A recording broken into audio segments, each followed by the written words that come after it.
Right now we're returning to the Dvar Malchut, the royal words of the Lubavitcher Rebbe, a speech that he made in 1991.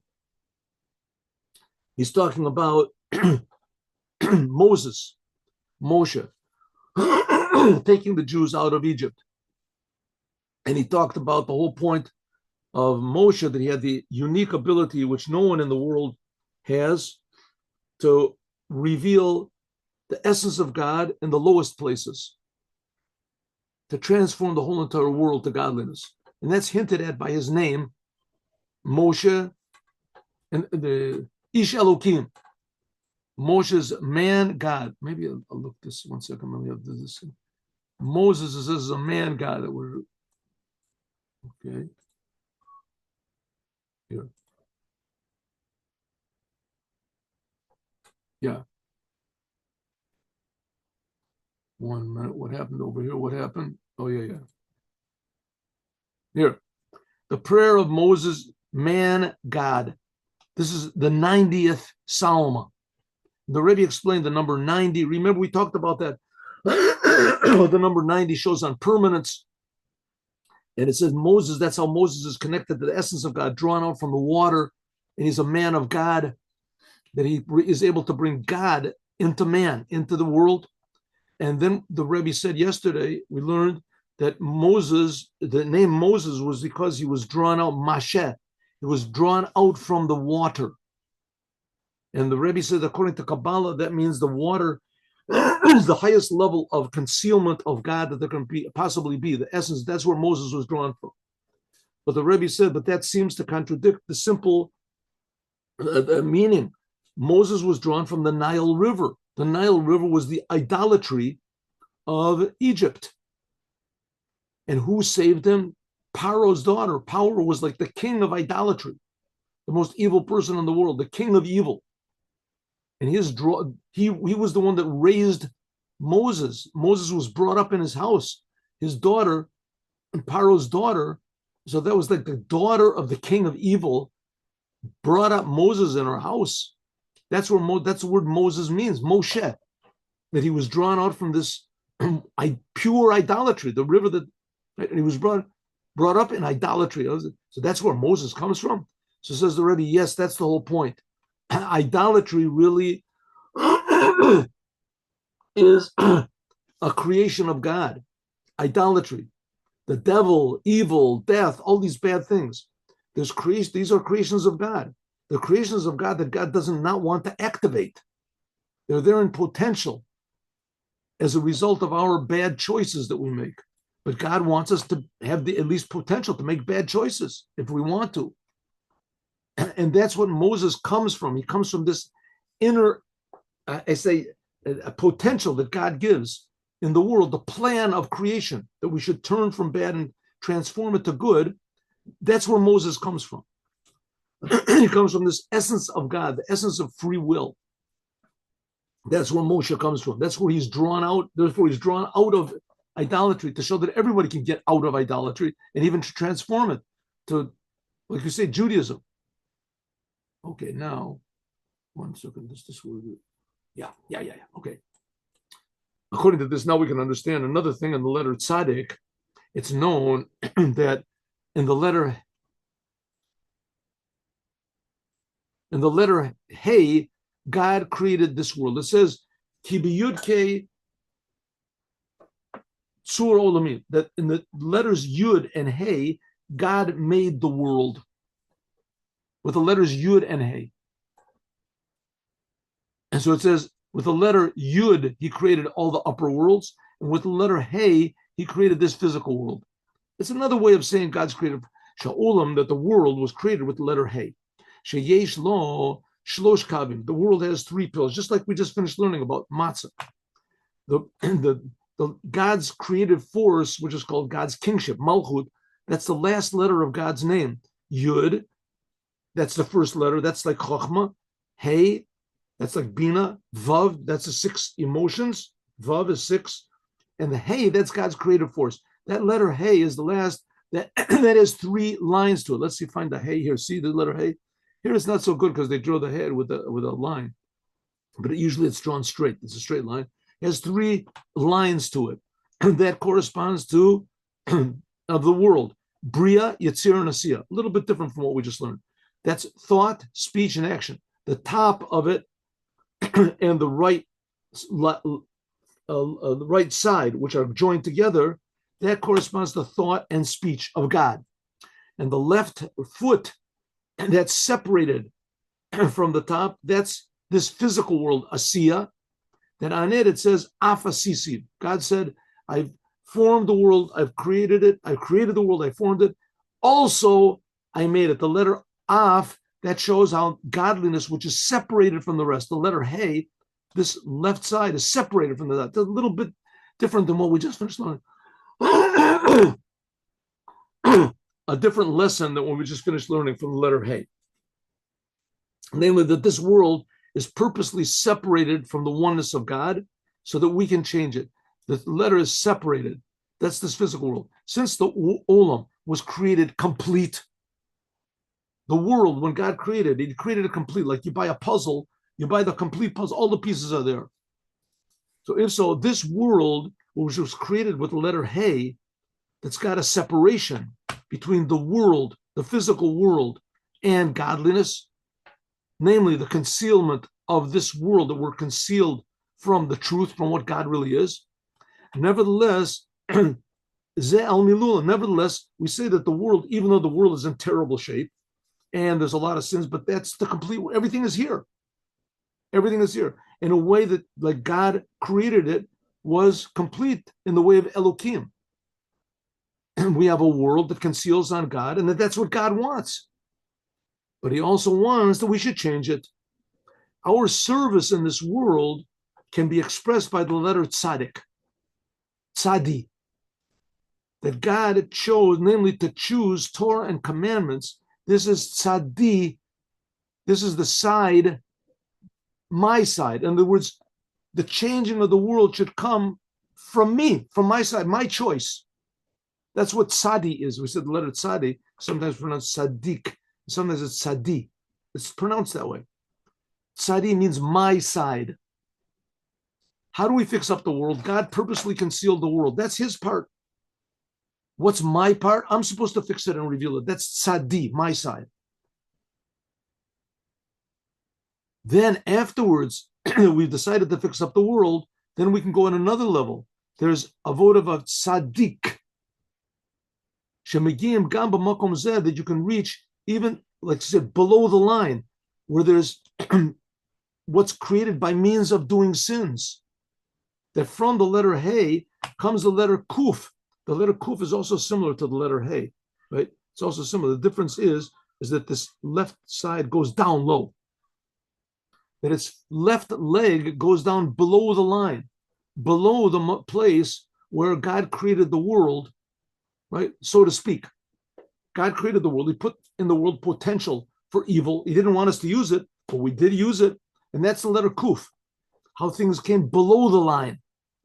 And that's the ability of tzadi. When my side chooses to fix up the world, it can even fix up the tzaddik, the part of the world that came down, that's created by means of sins, by means of bad things, all the wars and all the diseases. And the intention is, Asher bor Elokim lasod. God created the world so that we should fix it up, not to get out of the world. Right? The thing of Judaism is to fix up this world. That's being used by a lot of whatever it is, different movements in Judaism. How do you call they say tikkun olam? We have to fix up the world. It's true. We have to fix up the world. That's why we're here. But we have to fix up the world according to the Torah. Fixing up the world means revealing God in the world according to the Torah. That's fixing up the world.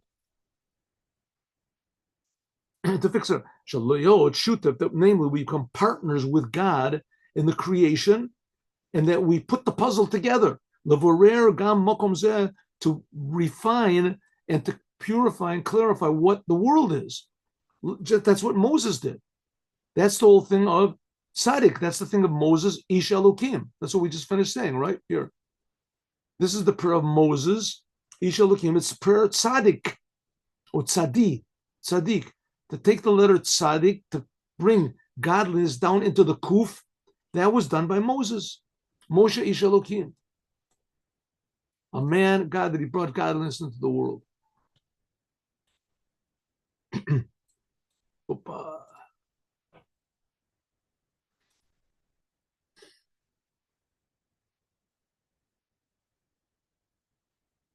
That's the whole purpose of this letter Tzaddik, the number 90 we said. That's the Psalm of King David, which I said before, that was the year, that was the Psalm that we were reading in the year that the Rebbe was 90 years old. That's when the Rebbe made the speech, when he was 90 years old, going into his 90th year. Shehu Mamshech, this draws down from Tzaddik, or he actually was coming out of that year. That's Tzaddik, that immediately that's going to be Tzad Shalom, we call it Lamata Minashora, that we can fix up even the things which are below normal and fix up the bad things in the world that were created. That's the letter Tzaddik, what it indicates that. Okay, now according to this, now we can understand why Moses had to be the redeemer of the Jewish people. This was a question that the Rebbe asked right in the beginning of this speech. We see that Moses was indispensable. Moses was indispensable. And really, every human being is indispensable. But in order for God to take the Jews out of Egypt, it could only have been done by means of Moses. To the degree when Moses is Moshe, right? When Moshe refused at the burning bush, he refused to take the Jews out of Egypt. He said, I can't do it. I have a speech impediment. I'm not the one to do it. I'm a shepherd. I'm going to take the Jewish people out. I have to talk to Paro. Who's going to get it to Paro? It's not for me. What about Aaron, my brother? He is great. He's older than me. He knows how to talk. He's a wonderful person. He's just as holy as I am. And God said, no, it has to be you. And Moses said, I can't speak. God said, don't worry, I'll fix up your speech. I'll take care of it. Right? In the end, of course, he didn't. That's another thing of the Rebbe's. He didn't fix Moses' speech until the Torah. But at least when he came in and he spoke, Paro knew that even though Paro couldn't understand him, because he was bumbling, right? And speaking, only Aaron understood him. Aaron gave up, but he was speaking to Paro. Paro knew this was the words of God, right? When Aaron spoke, it was understandable words. These were the words of Moses. But when Moshe spoke, even though he was saying, blah, blah, blah, blah, couldn't understand, he knew that this was God speaking. He knew it was God speaking. That's why both of them spoke. Nevertheless, why did God have to have only Moses? God can do anything.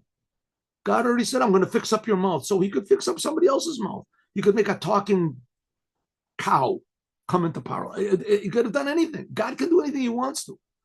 And why didn't God do it himself? Paro could just have a dream one night, right, that he was going to be eaten up by a fish or something if he didn't let the Jewish people out of Egypt.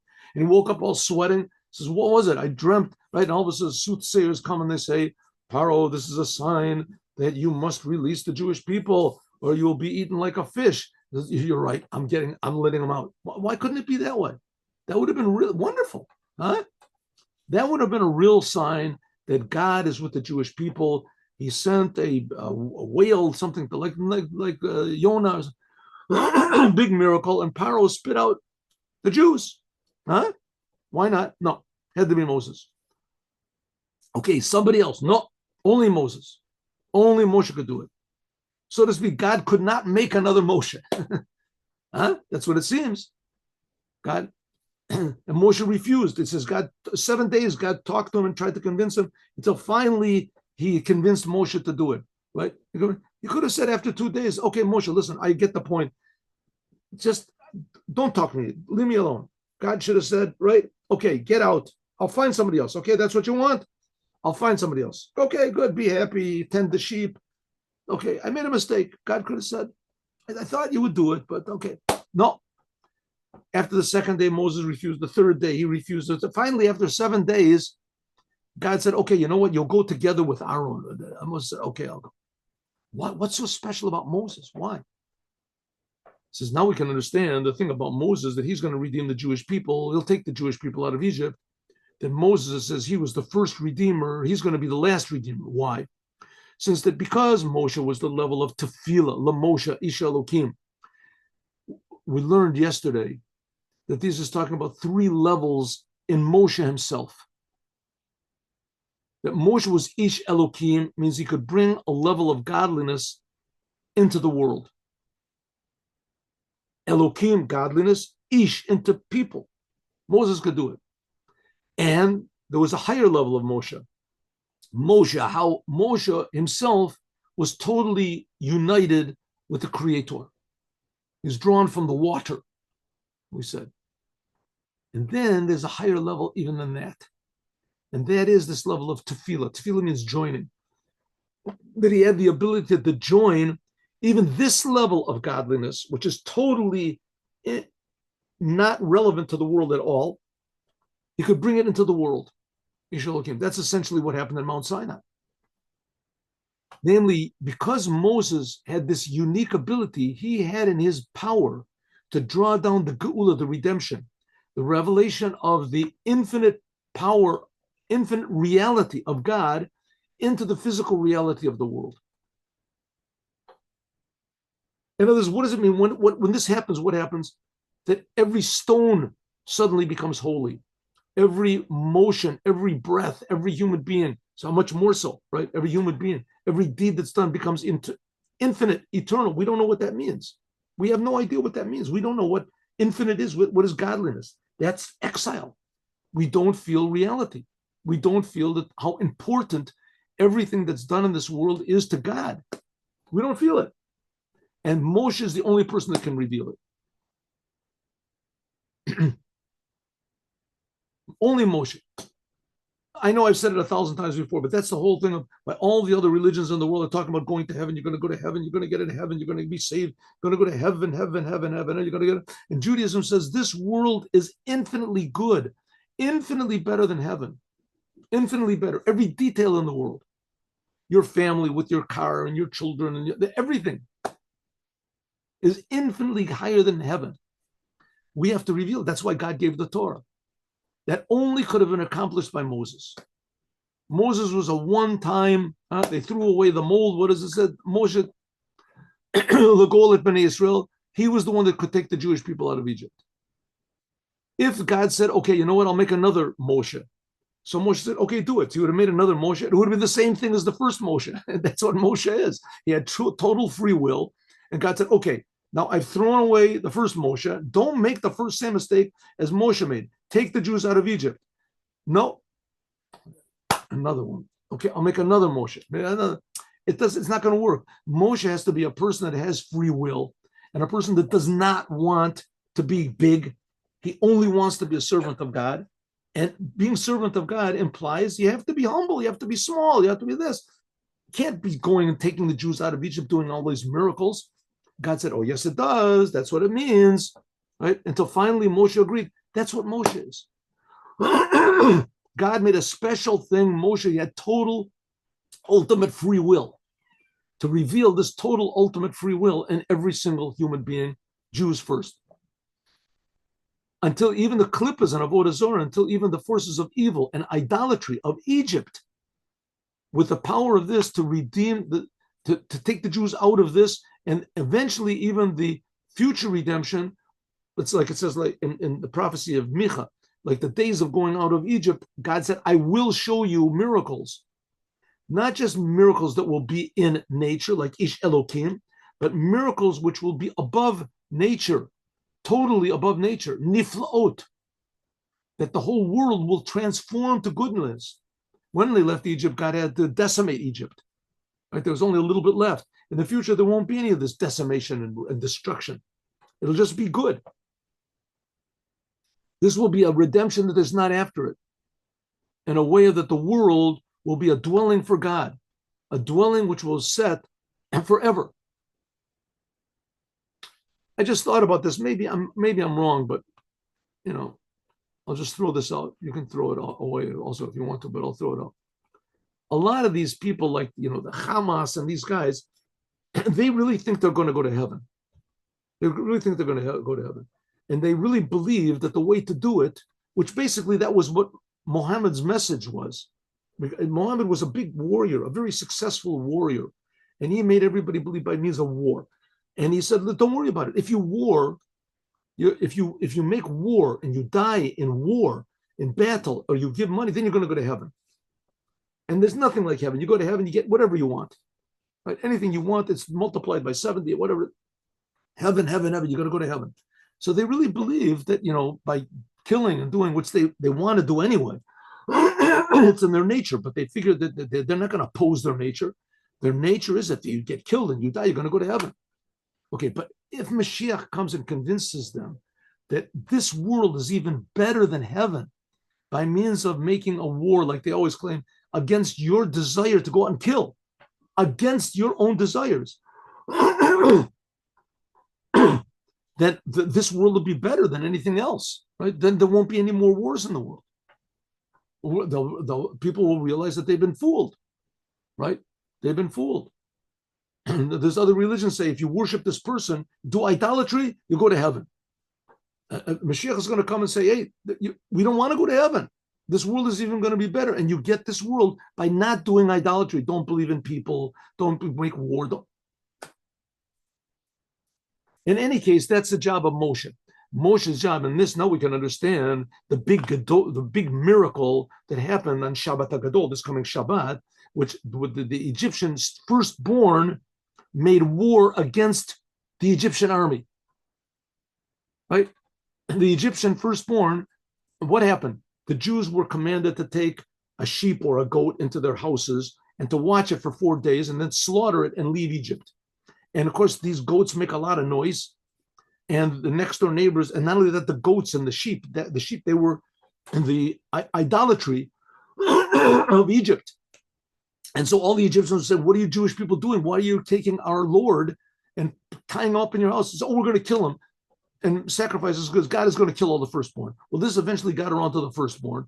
And they all went to Paro and said, listen, Paro, okay, there's already been 9 plagues. We're getting decimated. We're losing this battle. It's round number 10. When the bell sounds, let's not go out to the battle. Let's forfeit. Let's let the Jews go because we're going to get killed. And Paro said, listen, it's not that bad. Only the firstborn are going to get it. He goes, yeah, but we're firstborn. We're the firstborn. Don't get excited. This time it's going to be different. We're going to listen, Paro, it's not going to be different. You're not going to win, right? Just let them go. He said, I'm not going to let them go. You're not going to tell me what to do. He says, you're going to kill us all. He says, listen, that's your problem. It's not my problem. Come on, you have to be faithful servants to the country, to this. So they say, okay, we're going to take it. They all went and they made a big battle. So the firstborn, which that's the pride, the pride and joy of Egypt, the firstborn, they fought against Egypt. That's the big miracle. That specifically by means of this miracle that you smote Egypt with their firstborn, that the power, the diadem, the crown jewel of Egypt, the firstborn, they made war against Egypt. Egypt was a land which was filled with idolatry. This is explaining purifying the world, purifying the kuf that goes below the line. This was done by means of the highest aspect of godliness through the firstborn, above any of the miracles that happened to the Jewish people themselves. The firstborn, the very, ultimate pride and joy of idolatry, of evil, suddenly became friends with the Jews. They were fighting for freedom for the Jews, until that this revealed even more the infinite power of godliness, that it could reach even to this lower places. That's the letter of Kuf we said. Therefore, it's called a big miracle. Why is it called a big miracle? Because this is the beginning of the miracles of going out of Egypt. Because the idea of going out of Egypt was not to decimate Egypt, but to transform it. And suddenly the firstborn, they transformed to be fighting for the Jews. And this was set on Shabbat. Why? Because Shabbat is connected to the future redemption. It says that the future redemption is going to be a day which is total Shabbat. And it'll be a rest from all bad things, like we said before. Everything on Shabbos is double. A double is connected with the redemption. The double letters, it says. The last letters, there's 5 letters in Hebrew that if they're to come at the end of the world, at the end of the word, then they're doubled. Therefore, on Shabbat, we read about this big miracle that Egypt was smitten with their firstborn. This transforms to every Shabbat. and it becomes a big Shabbat. Namely, what does it mean, big Shabbat? That the power of Shabbat, namely that all bad things are put to rest, is revealed on Shabbat. But this won't be just like that's every Shabbat. But this is like a big Shabbat when all of the powers of bad transform to good. The Egyptian, the firstborn, fought for the Jews. Therefore, we have in the power of this Shabbat to bless the holiday of Passover, which is going to come on Motzi Shabbat. And to add that on this year, is Shabbat, big Shabbat comes on Parshas Tzav. That's what it is this year. And Tzav means to speed up. Tzav means to speed up. Command them means command people who are already doing something to inspire them even more. This stresses even more the revelation of something eternal below in this world. The power which God commands Moses, Tzav at Aaron, command Aaron. Tzav means to speed him up. By means of Aaron, this reaches to every single Jew. Because Aaron, the main thing of Aaron was that Aaron loved peace. And he pursued peace. And he loved even the creations, the lowest of the biggest sinners of the Jews, and he brought them close. Aaron. That he has the commandment and the eternal power from God, which will be, which will be activated in the future. Immediately, this is what's going to be for now and for all the future generations. That's the idea of that we have to have Mashiach miyad, immediately. The Rebbe said in other places that miyad is Mashiach has to come immediately is Mashiach, and Yosef Yitzchak, that's the previous Lubavitcher Rebbe, and Dovber, that's the previous Lubavitcher Rebbe's father. And the Rebbe said Mashiach mem Menachem Shemo. The Rebbe's name was Menachem. Immediately, Ein Shum Hafran, namely nothing will stop, nothing even for one instant will be able to stop the future redemption. Nothing. Kaven Shehu Malubash, because it will be, because godliness will be in this immediately. Ad Shezeu Chayav, until every single human being, his whole very life is just the idea of the redemption.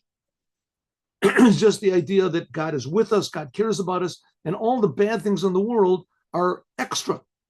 They're extra. They can just be taken away. They say evil is man-made, and evil once it's man-made can be man undone. Right? We made it. We can eradicate it. Chadur toch tocho, that every human being will be permeated with the feeling of the oneness of God. It'll reach every single Jew. That's what it means. Shabbat Tzav. That Tzav means every single human Jew will be inspired by godliness for us and all generations. Often in the same way that it will be in the future generations. It says Kasher Yeshnu Chazaka, when there's three generations. Three generations is talking about the previous Rebbe's father and the previous Rebbe and the Rebbe. That's three generations. So that's the number three. That's a chazaka. That's miyad. That everything we do will be in a way of maseh yadenu koraneu, that it'll be in a way of, like it says in the end of the psalm, that all of the work of our hands will be permanent for us, will reveal infinite in everything that we do. So that it all comes together. Shabbat HaGadol is the Shabbat when evil transformed to fight for good. It was done by means of Moses, Ish Elohim, Moshe, who is essence of God, drew godliness down into the world. That's tefillah, that joins godliness, the essence of godliness, into the world, into every person. And that corresponds to the letter tzaddik, which is a chazaka, that it happens, which is something that's going to be constant and certain and complete, how we explain. And it is in Parshas Tzav, which Tzav means enthusiasm, means being inspired by God, each and every person. So all of these things hint at something that's supposed to be happening any second now. It's supposed to be happening. Pure revelation of God in the lowest of lowest places, with the true redemption now. God willing, there will be a class tomorrow. We'll finish this sikha tomorrow. Okay, but let's have a yom yom and a story.